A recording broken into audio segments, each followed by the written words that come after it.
امریکہ اور ایران ایک دوسرے پر مسلسل حملے کر رہے ہیں، لیکن خبر اس سے آگے بڑھ چکی ہے اور وہ یہ ہے کہ ایران نے اپنی حکمت عملی یکسر تبدیل کر دی ہے اور حملوں کے لیے کچھ ایک ایسی رفتار کا انتخاب کیا ہے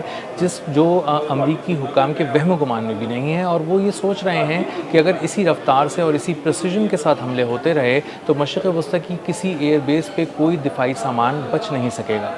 میرا نام اظہر علی خان ہے اور آپ دیکھ رہے ہیں آج کی بات۔ ایران نے بہت ہی حیرت انگیز طور پہ حملے کر کے سب کو حیران کر دیا ہے اور پریشان بھی کر دیا ہے، اور امریکی حکام یہ سوچ رہے ہیں کہ آخر ایران کے ہاتھ میں ایسی کون سی دفاعی ٹیکنالوجی لگ گئی ہے جس کے نتیجے میں وہ اس طرح کے بیلسٹک اٹیک، میزائل اٹیک کر رہا ہے جس سے بڑے پیمانے پر تباہی پھیل رہی ہے اور کوئی دفاعی نظام اس کو پکڑ ہی نہیں پا رہا۔ تباہ کرنا تو بہت دور کی بات ہے۔ اب ہوا یہ ہے کہ موافق سلطی ایئر بیس ہے جو اردن میں ایک بہت بڑا امریکی بیس ہے، اور وہاں اس کی اہمیت اس لیے بھی زیادہ ہے کہ امریکہ کے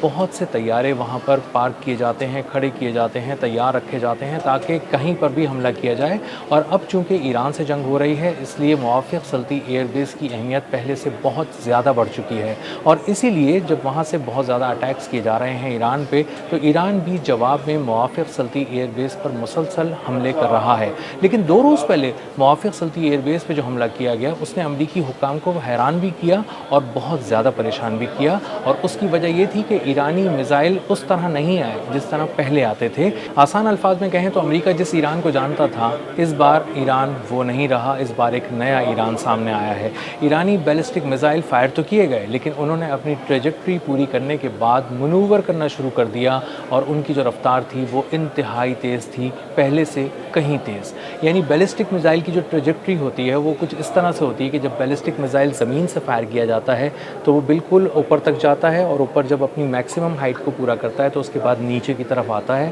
اور پھر اپنے ہدف کو نشانہ بناتا ہے۔ لیکن اس بار ہوا یہ کہ جو ایران کا میزائل تھا وہ فائر ہونے کے بعد گیا تو بالکل اسی طرح، لیکن اپنی ٹریجیکٹری پوری کرنے کے بعد جب اس نے فائنل سٹیجز پہ تھا اپنی فلائٹ کے تو وہ منور کرنا شروع کر دیا اس نے، اور اسی وجہ سے تھاڈ اور پیٹریوٹ جیسے بہترین دنیا کے جو نظام ہیں، دفاعی نظام جو امریکہ کا فخر ہیں، وہ بھی ان میزائلوں کو ہدف بنانے میں ناکام رہے، ان کو تباہ کرنے میں ناکام رہے، اور جتنا بارود آسمان سے پھینکا گیا تھا وہ سب زمین پر آ کر گرا، اور اس نے موافق سلطی ایئر بیس پر تباہی کی وہ داستان رقم کی کہ امریکہ کو اب سمجھ میں نہیں آ رہا کہ وہ کس بات کا اعتراف کرے اور کس سے انکار کرے۔ اب ہوا یہ کہ جب آخری وقت میں ایک فلائٹ کے فائنل سٹیجز میں بیلسٹک میزائل نے اپنے منور کرنا شروع کیا اور بالکل بھی تھاڈ اور پیٹریوٹ کے پکڑ میں نہیں آ سکے، تو 3 دفاعی لہریں جو انہوں نے بنائی تھیں، جو تہیں بنائی تھیں، ان کو پھاڑتا ہوا یہ بارودی مواد اور یہ میزائل، بیلسٹک میزائل آ کر زمین پر گرا، اور اس نے ایک ہینگر کو، جو طیاروں کا ہینگر تھا، مکمل طور پر تباہ کر دیا، اور دوسرا جو ہینگر تھا اس کو بہت زیادہ نقصان پہنچایا۔ اسی کے ساتھ ساتھ بہت ساری اور ایسے مقامات تھے جس میں ہاؤسنگ کا بھی یونٹس تھے، جہاں پہ رہائشی یونٹس تھے، جہاں پہ فوجی رہ رہے تھے، وہاں پر بھی اس کو نشانہ بنایا، اور اسی وجہ سے کچھ سروس مین کی ہلاکت کی اطلاع بھی سامنے آئی جو امریکہ نے، جن میں سے 2 کا اعتراف بھی کیا، اور اسی کے بارے میں بتایا یہ گیا کہ وہاں پر اور مختلف قسم کے ایسے اسٹریٹجک اہمیت کی حامل کچھ ایسا سامان حرب تھا جس کو بہت زیادہ ان مقامات کو نشانہ بنایا گیا، اور بہت ہی قیمتی اور بہت ہی مہنگا جو سامان حرب تھا اس کو نشانہ بنا کر تباہ کیا گیا۔ تو امریکہ اس وقت یہ بیٹھ کر، اس کے اینالسٹ، اس کے ملٹری بیٹھ کر یہ سوچ رہی ہے کہ یہ کس طرح سے ہوا ہے، اور جب بار بار وہ اس ٹیکنالوجی کو دیکھ رہے ہیں، پڑھ رہے ہیں اور اس کے بارے میں، اس کی گہرائی میں اتر رہے ہیں، تو انہیں بار بار اس بات کا اندازہ ہو رہا ہے کہ اس کے پیچھے شاید چائنا یا رشیا ہو سکتا ہے۔ وہ اس کا اظہار کھل کر رہے ہیں، اور ان کو اندازہ ہے کہ یہ والی جو ٹیکنالوجی ایران نے استعمال کی ہے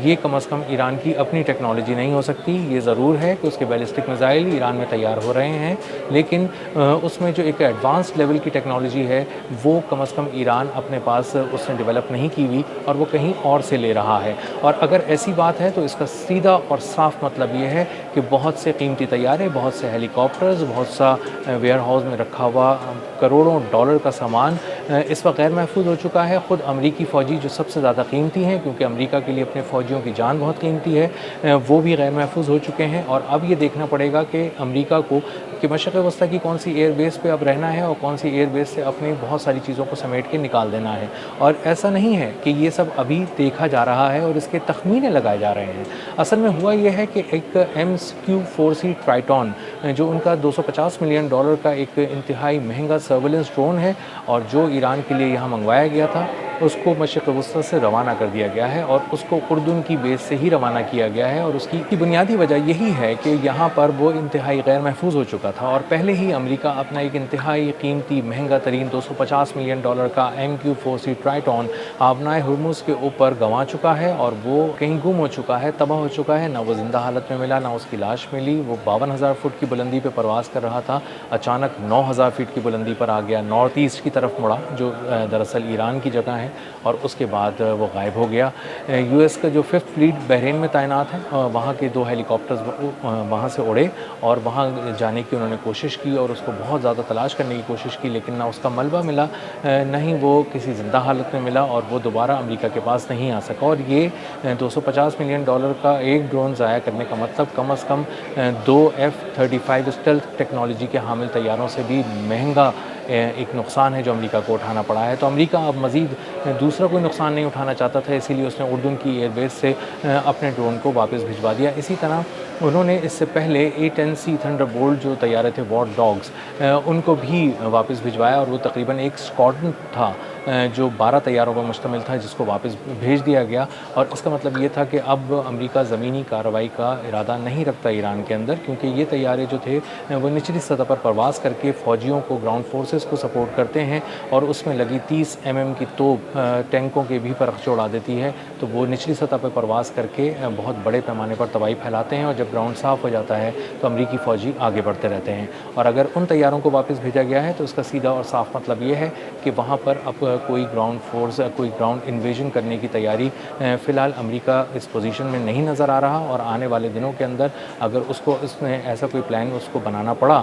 تو اس کے لیے اس کو ایک نئی قسم کی ری انفورسمنٹ کی ضرورت پڑے گی. ان تمام A-10C جو طیارے ہیں ان کو واپس بلانا پڑے گا اور اس کے علاوہ کچھ اور بھی تیاری ہے جو اس سے جڑی ہے جو امریکہ کو کرنی پڑے گی. تو اس وقت موافق سلطی ایئر بیس جو جارڈن کا ایئر بیس ہے، وہاں پر جو تباہی رقم کی ہے ایران نے نئی ٹیکنالوجی کے ذریعے، نئی حکمت عملی کے ذریعے، نئی ٹائمنگ کے ذریعے، اس نے امریکی حکام کو سوچنے پہ مجبور کر دیا ہے اور فکر مند بھی کر دیا ہے کہ اب تقریباً تمام ہی مشرق وسطیٰ کی ایئر بیسز وہ غیر محفوظ ہو چکی ہیں امریکہ کے لیے اور امریکہ کو یہ دیکھنا پڑے گا. تو موافق سلطی ایئر بیس پہ ایران نے جو حملہ کیا نئی حکمت عملی کے ذریعے، نئی ٹیکنالوجی کے ذریعے، نئی ٹائمنگ کے ذریعے، اس نے امریکہ کو حیران بھی کیا ہے اور پریشان بھی کیا ہے. اور اب یہ دیکھا جا رہا ہے کہ کون سے ملٹری اثاثے مشرق وسطیٰ کی ایئر بیسز سے اٹھا لیے جائیں اور ان کو ری لوکیٹ کر کے کسی اور جگہ بھیجا جائے. اور اسی لیے اب اسرائیل کا انتخاب کیا جا رہا ہے اور اندازہ یہی ہے کہ آنے والے دنوں میں کچھ اور ایسا قیمتی سامان جو جنگ میں استعمال ہونا ہے، ایران کے خلاف استعمال ہونا ہے، وہ اسرائیل بھجوایا جائے گا، کیونکہ اس وقت مشرق وسطیٰ امریکہ کے لیے مکمل طور پر غیر محفوظ ہو چکا ہے. اب تک کے لیے اتنا ہی. ملتے ہیں اگلے ولاگ میں کسی نئی خبر، نئے تجزیے اور نئے زاویے کے ساتھ. اللہ حافظ.